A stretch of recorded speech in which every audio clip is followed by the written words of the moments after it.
Content note: this interview includes descriptions of transphobic harassment. Some names have been removed from this interview for privacy. First, I'm going to have you start off by stating your name, location, and today's date. Okay. My name is Ken Jiretsu, and I'm in Baltimore, Maryland, at Hearts and Ears Inc. I'm the executive director. And today's date is June the 30th, 2022. Okay, thank you for that. So I want to start by asking you what made you decide to start your studies at CCBC? Uh, for me, I ended up getting into art. It just was something on a whim. I started drawing and realized I had some talent. And then I signed up for art. And then as I got into school and started doing more of my art classes, I found out that the photography was even better. And then I found out, we had the digital media program that was just beginning maybe a year or so after I got there, and I got into the digital media program from there. So unfortunately, I did not finish. I would have loved to, but I didn't get to finish. But yeah, that's what kind of drove me to CCBC, the art program. So. That's cool. And so what resources did that school have that helped you feel supported as an LGBTQ plus student? It was limited. It was really limited. I'm not sure what they have there now, but it was really limited when I got there. Because my first experience, I came into the school before I transitioned. So I started, I got involved with the Rainbow Club when I found out about them, and came in as someone that was questioning. This was before I thought about transitioning. So I came in questioning and was just part of the club. And eventually I stayed year after year. The following year, I applied to be, I ran for, I think it was secretary. Yes, I was secretary of the club for a minute. And we went to a Be More Proud conference, and attending that conference. At that time, that following year, I had identified as bisexual. And when I got to the conference and heard another trans man speak, and realized when I heard his story, I was like, that's me. So yeah, so the following year I transitioned. When I started to transition, I went to Free State Justice. They were helping me with my paperwork and everything. So it would take a few months for all of my name, documents and stuff to change, and for me to get the stuff changed at the school.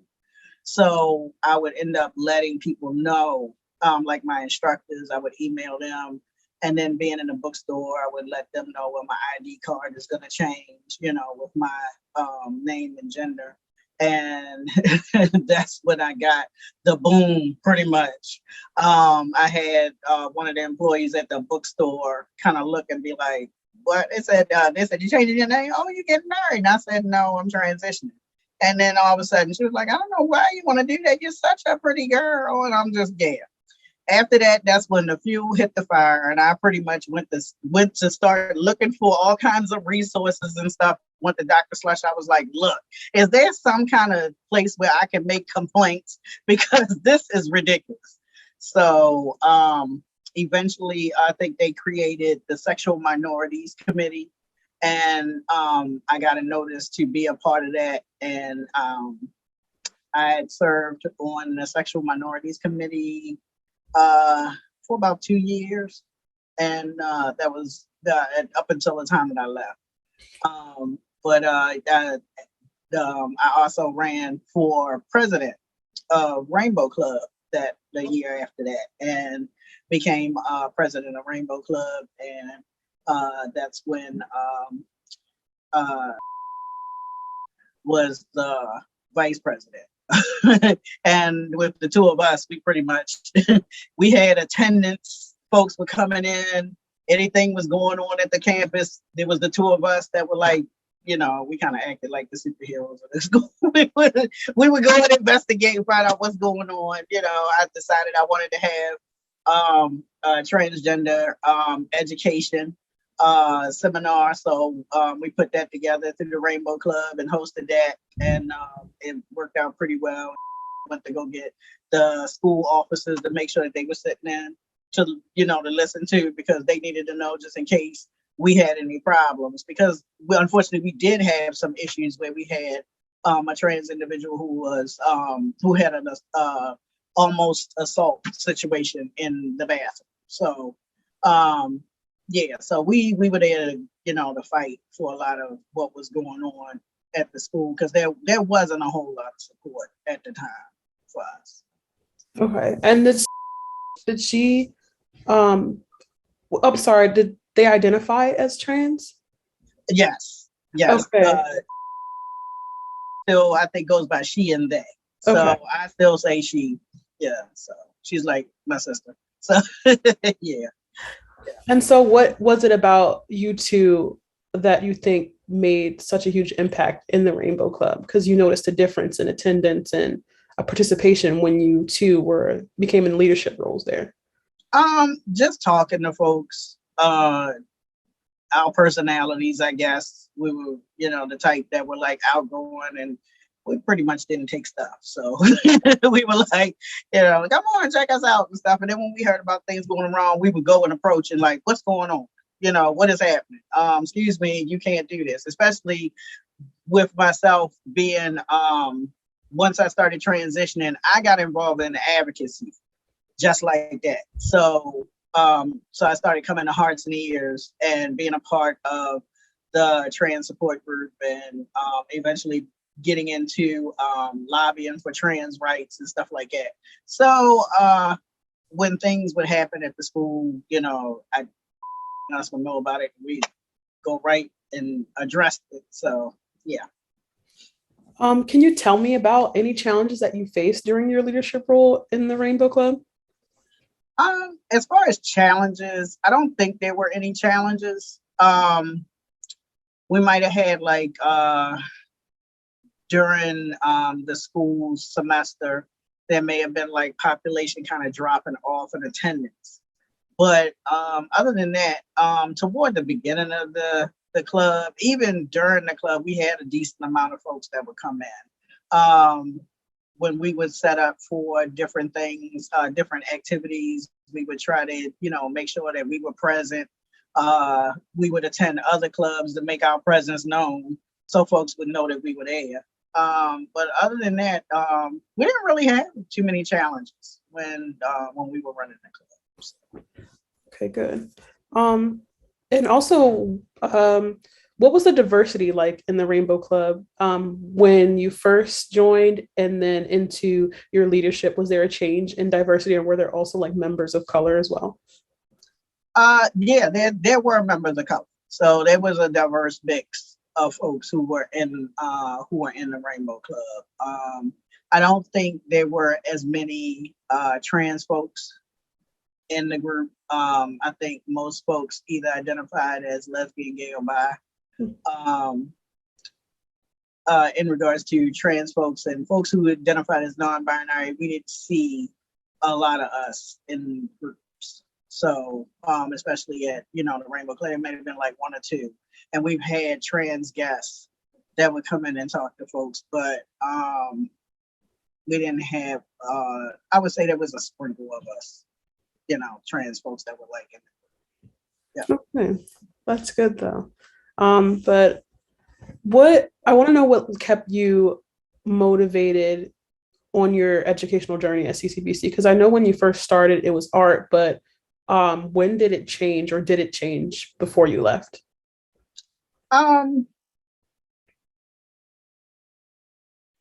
It changed in the sense of just me trying to figure out what I wanted to major in. And like I said, before I left, my major had changed over to the digital media production classes, which I enjoyed because I was able to work with the camera. I've done stuff in photography. I got to work with the camera, and then I started learning how to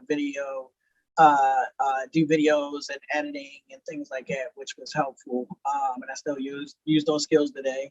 I also got involved with,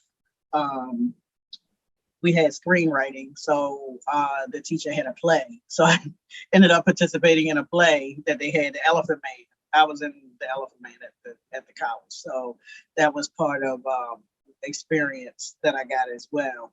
But in regards to the change, I think the biggest change was just me changing my major. But unfortunately, financial aid situations happened. So I had to stop. So that's what to continue. Yeah. So you mentioned that when you were transitioning, you had some comments about you changing your ID and things like that.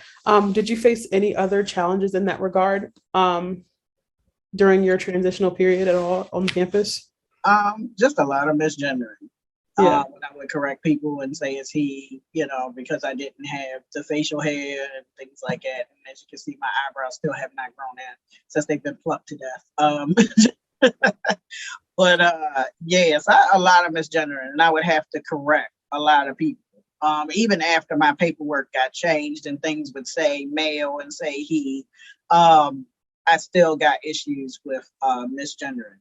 So eventually, other people that I had to reach out to was, I believe she was the vice president of the college. I can't remember her name. There were a couple of administrators that I was able to kind of reach out to let them know what was going on as well.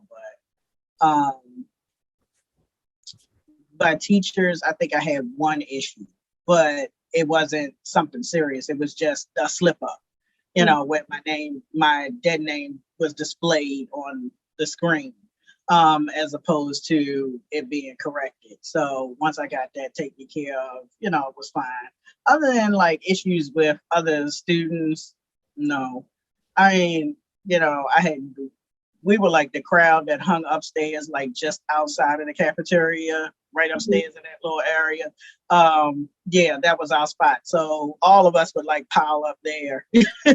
So we were pretty popular. So in regards to kind of hanging out with folks. So as far as like other students, would hear about me transitioning and stuff, and they were really open to it. So, and a lot of them are still my friends today on Facebook. So, yeah. Well, did you help, did anybody ever come to you and say that you maybe helped them during their journey at all? Or influenced them in any way? I've had maybe one person come to me, I guess, because they were in crisis at the moment and they were dealing with stuff in regards to family issues and they just didn't know what to do. And I just kind of gave them some words of encouragement, they seemed, really down about what was going on, I guess, with their family. So I just gave some words of encouragement, and it seemed to help. So, but as far as like a whole bunch of students or just a general amount of students coming to me and, just saying that I've changed their lives, I haven't heard it. I mean, but that's not what, I was doing it for. So, it's just like, it was to help everybody. So it was to educate everybody. So, if folks thank me, that was cool. But if not, it's just part of what I was doing as an advocate. So, yeah. And can you remember any important experiences at CCBC or as in your leadership role in the Rainbow Club that helped you become an advocate that you are today and influenced you to be in activism and support for the LGBTQ plus community and the trans community for men of color?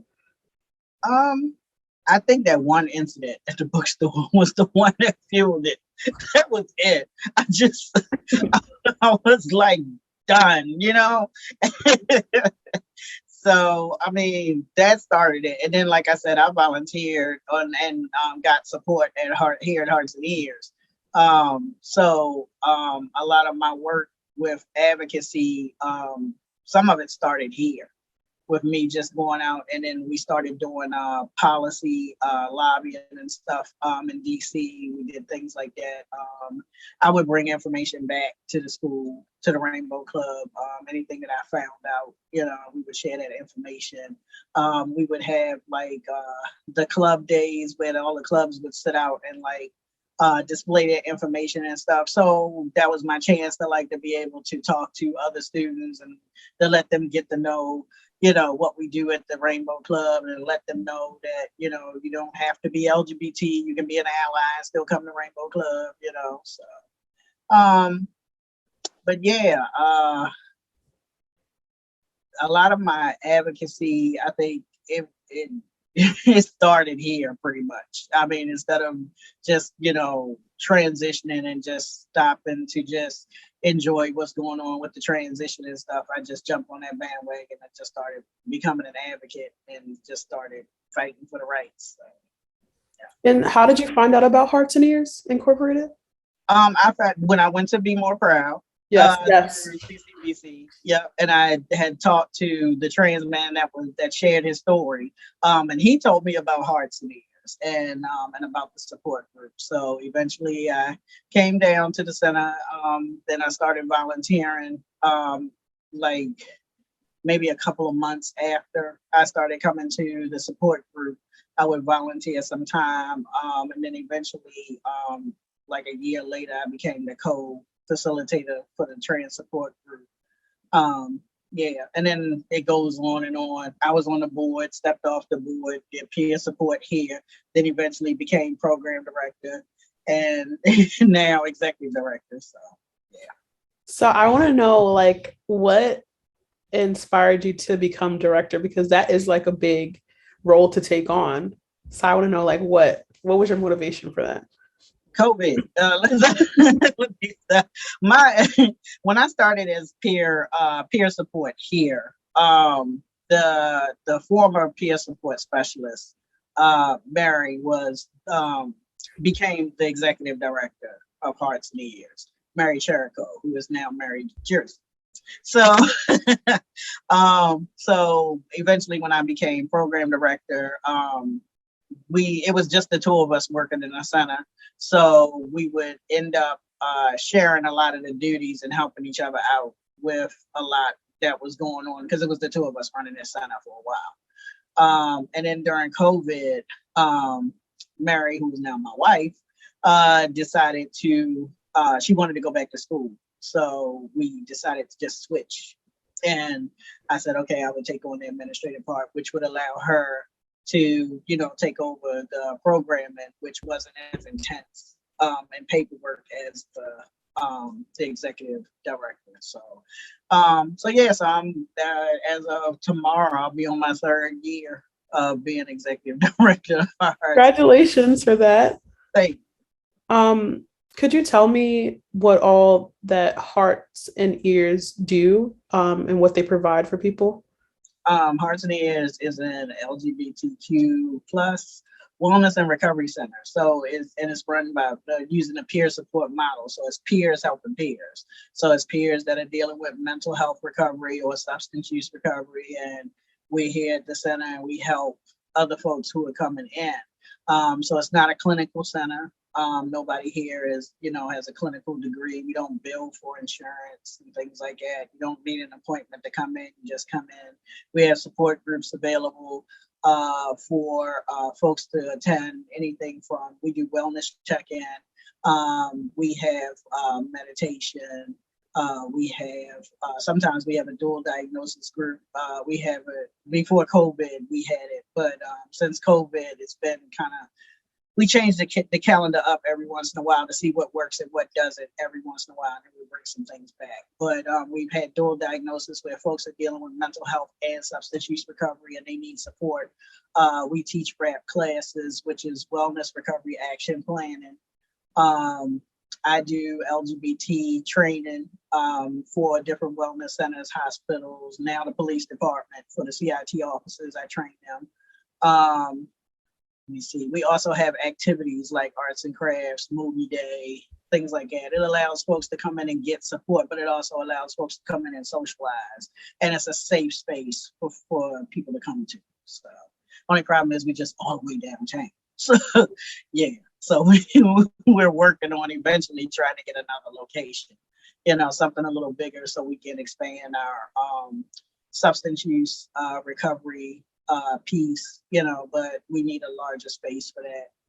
And then to try to have something where parking is easier for folks when they come instead of having to pay the toll, pay the little meter, and to have a space where we can do outside activities as well as indoor activities. Yeah. That sounds amazing. Have you guys ever thought about like partnering with schools like CCBC or other like community areas to like expand or like just get your voice out there? Because I feel like a lot more people can find out or benefit from it. Yeah, absolutely. We'd love to come to, I'd love to come back to CCBC. Just give me a reason to come back. But yeah, we would love to partner with other colleges and universities to get our name out there. Before COVID, we had folks from different colleges who would reach out and would have some type of health fair or resource fair and wanted us to table. And CCBC, I had planned to reach out, I think, to the behavioral health office to see when they were having like their resource fair and things. And I'm willing to come in and talk to folks at the Rainbow Club. I know that it's combined now. When I talked to Dr. Slusher during Pride, he said that the group is now a Progressive Alliance, so it's combined. So I'm willing to come in and talk also, if folks want me to come in. Yeah. Yeah, that sounds really good because your program is really interesting. So I think so many people would benefit from it. Mm-hmm. So I was reading like your profile and I noticed that you did a lot of work to focus on like transgender men of color. Is that something that was just influenced from your own experience, or is it like something just from peers in general, or just learning about other stories? And what all do you do specifically for that group? It's a little bit of both. My experience and then the experience of my brothers. Some of the work that I do, I was working with Black Trans Men Inc., the Maryland, DC chapter. We would do some educational work. We would also table at different events, just to, we'll come out and just talk to folks in different classes at universities that talk about our experiences as Black trans men and the things that we face. I also have done, let me see, there's a lot. I've worked with, I'm a part of Alpha Omega Kappa Fraternity Incorporated, which is a fraternity for transgender men. So we do a lot of, we're located all across the United States. So we do a lot of volunteering in the community. We do a lot of education in the community as well. Pretty much about things that we go through as trans men.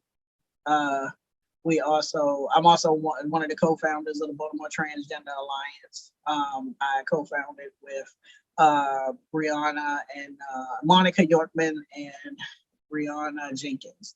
So, and we've had that running, when did we start? I think that was in 2015. So I've been a part of that from 2015 to I think 2018. And we were fighting not just, I would do the part to pretty much have awareness out there about trans men of color or just trans men in general, because unfortunately when folks see trans folks and with the things that are going on, they talk about trans folks, but they look at it in a sense of, looking at trans women or, looking at non-binary folks, but, trans visibility with trans men has really been like hard. Folks don't see us, when it comes to like health issues and studies and things like that, they may focus on trying to get information from trans women to get, for their medical studies, but don't take time to look at how things affect a trans man's body and stuff. We're dealing with, when it comes to suicide for trans men. So the rate for suicide for trans men is much higher than it is for anybody else in the LGBT plus community. So yeah, so it's just putting the awareness out there and making everything known. Also, just when we have the say her name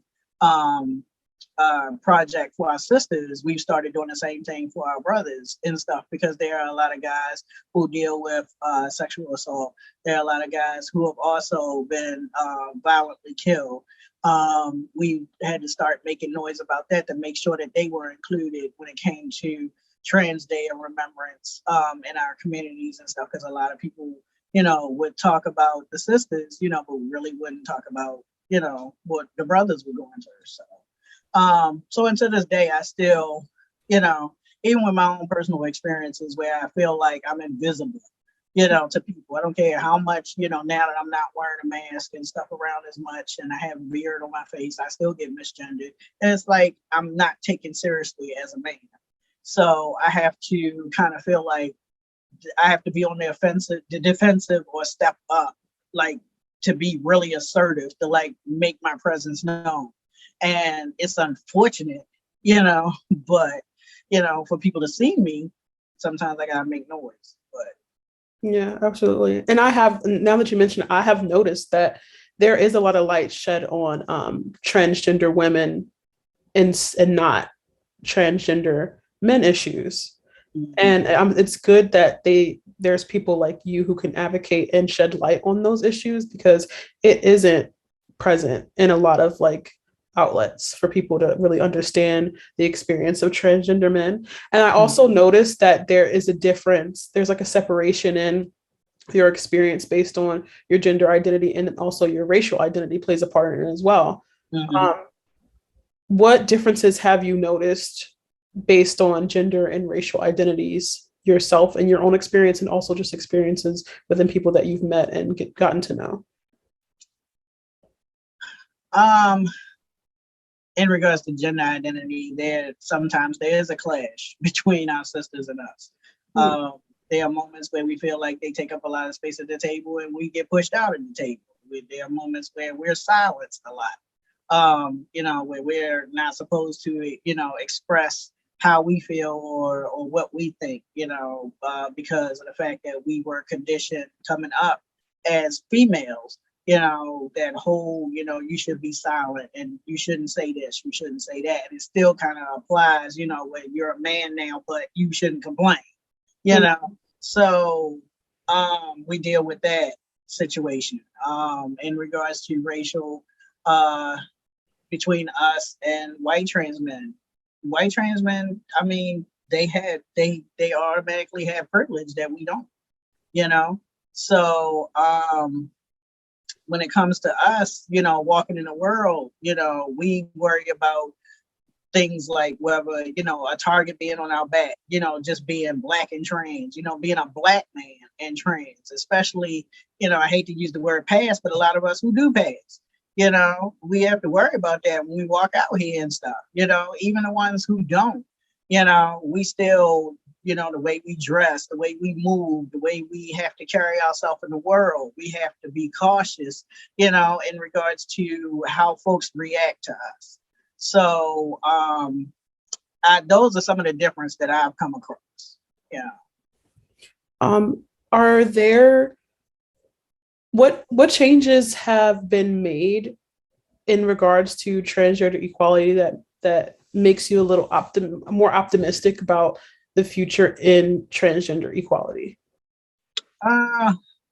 Well, here in Maryland, I'll say that I feel pretty good, because in our state we got a lot of protections put in place for us as opposed to a lot of the states who don't. And I feel for a lot of the brothers and sisters and our non-binary siblings who are dealing with those states that aren't being able to protect them, just the simple protections of being able to, we still have to deal with the bathroom thing. So, just something as simple as that, or just something simple as your ID, here in Maryland, a lot of those protections have been put in place. We have the Fairness for Marylanders Act. which was put in place in 2014, that protects us from employment discrimination, housing discrimination, and just day-to-day discrimination, whether it be the bathroom, locker room, or such.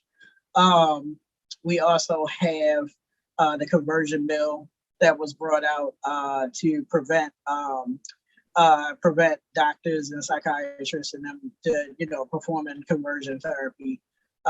We also have the birth certificate bill. So, well, it was put in place. The law, I believe it's a law. I have to double check, but it went into effect October the 1st, 2015. To which I was the first transgender person in the state of Maryland to have my birth certificate changed under the law. So we have that available now. We also have in Baltimore City, the mayor who has put protections in place for transgender individuals within the past year. So we've been, back and forth with the hearings for that, and that finally came about. So I feel good about the future here in Maryland. It's long. I mean, even with Governor Hogan, he's, he seems like, he's in the middle. So, there's things that he has some sense about and he will protect, and then there's some stuff, that, we got to question. But, other than that, like I said, I feel good and about the state of Maryland having those protections. So, folks here can, breathe easy for right now compared to what is going on in other states. Our biggest worry right now is because they overturned Roe versus Wade. We got to worry about what they're going to do in regards to same-sex marriage, what they're going to do in regards to trans rights and stuff. So, in our state, I think as long as we continue to work together and make sure that organizations like Free State Justice put together information to make sure that we have our paperwork in order, and hold those type of clinics to make sure that things are protected for us. So when things try to get turned over federally, we're still, covered. So, yeah. Yeah. So, is there anything in particular that you would like to see some improvement in? And it doesn't have to be in Maryland, it could be just US in general. Just the laws that they're with regarding trans youth. Folks still don't understand and they don't get it. That, they don't take time to research that when you're dealing with trans youth, and especially athletes, just trans folk in general, when you're taking HRT, it reverses what your body used to carry. Mm-hmm. So in the sense of trans women, their estrogen level rises, their testosterone level drops, where they, and then they end up gaining maybe fat in the places that, that we would normally carry it, as cis females. For a trans man, it's the opposite. All of our fat redistribution goes right to the front, that keg in the front. So, but our estrogen level drops and our testosterone level increases. So, with people not paying attention, and actually doing the research to realize that, everybody want to holler about it's not fair for trans athletes to compete, or, it's not the same thing. They're on an even playing field, and people just don't understand. And I think there needs to be more education and research, but the education is only going to go so far as the folks who are willing to receive it, unfortunately. Yeah, exactly. I wanted to know, because you do a lot of advocacy for transgender men of color, have you ever had a time where there was a conflict between you identifying as a transgender man and identifying as a Black man? Was there ever a conflict at all there? No, I never had. I don't think I've experienced that, not off the top of my head. Now, I've dealt with being a trans man and being a parent, and having to deal with an emergency situation when it came to the police. But other than that, as far as being having any conflicts in regards to being a Black man, being a Black trans man. Would you be open to expanding on what you mentioned about being a parent and that conflict? Yeah. So I have 4 special needs young adults that are biologically mine. One of them that was at the time living with us, he now resides in another state and doing very well because I had to get him away from the police department here because he was triggered. So at the time he was dealing with he deals with explosive behavior. He's autistic and he also deals with explosive behavior. So he had a bad night. Unfortunately, it got out of hand to the point that I had to call for the CIT officers. At the time, they called them the best team, best officer, but now they call them CIT. And the officer came out. The issue that I had, I was trying to get the officer to focus more on trying to help my son calm down, or at least, find a way where we can get him to the hospital to get him treated and things. I got questioned constantly about, well, are you the parent? Are you the biological parent? And I'm like, yeah. He said, well, ma'am. And I'm like, no, it's sir. And he's like, but you just said you were the biological parent. I'm like, yeah, I was his mom, but I identify as his dad now. So I would constantly get ma'am, miss, and stuff, even though I would constantly correct him. So then that turned into a triggering situation for me, in addition to dealing with the stuff with my son. So, and then upset by my son going off, it got to the point where my son had an altercation between him and the officer, those two wrestling and fighting in the house, other officers showing up, my other kids and my wife, my mother being upset because we all were, and all of us were living in the house together. And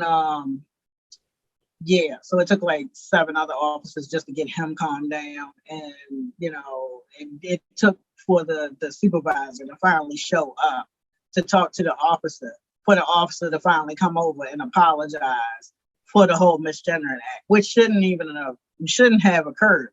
So now we brought that to the commissioner's attention.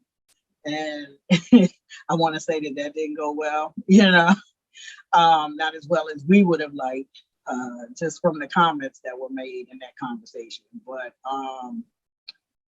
it led to me being a part of the CPIC program, which is part of the consent decree that allows us to train the new CIT officers that come through in various things. So you have different facilitators who are teaching for different things. Some are teaching about folks with disabilities. Some are teaching about folks in the aging department and elderly. Some are talking about folks with head trauma. I do the training for LGBTQ plus, awareness and how to work with our community. Because we find that a lot of folks in our community don't trust the police officers. And then if they're dealing with mental health and a part of their community, then that's double the stigma, and then having the whatever interactions, that may be bad with the police, a lot of that stuff all piles up. So part of me going in to be able to talk to them, to educate them,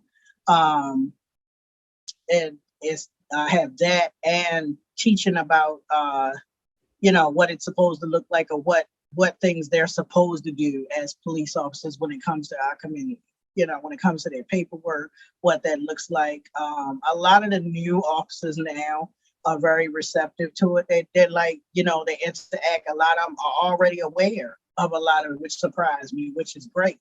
Prior to that, I've had some officers where the room was just cold. You could hear a pin drop pretty much. So, yeah. Yeah, it looks like a lot of your own personal experiences influenced a lot of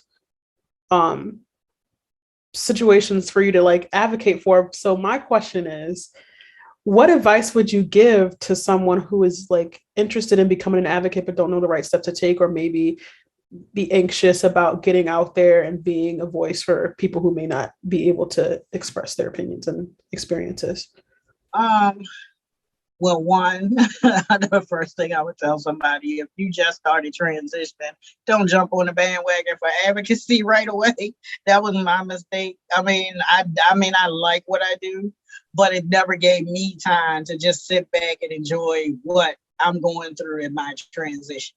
So it was like all focused on, advocacy and everything out there. So now that I'm 50, I'm like, okay, some changes have happened. Now I'm going to step back and kind of just, woosah, just enjoy it. So, but yeah, for folks who are looking to get into advocacy in the community, there are plenty of organizations that they can, be a part of. Free State Justice is one. Trans Maryland is another. Trans Maryland, they're working with in regards to Medicaid and health insurance and what that looks like for coverage health-wise in regards to surgeries and things like that for trans folk. Let me see. Like I said, Free State Justice, they're always doing policy work when it comes to the government, and make sure that they're fighting for and making sure that the rights are put in place to protect trans folk. Us, we don't do a whole lot of the policy piece, but we do educate folks when it comes to, or reach out to folks when it comes to talking about mental health and substance use recovery for the LGBT community, because that's what we do. So yeah, so there's a lot of organizations that folks can reach out to.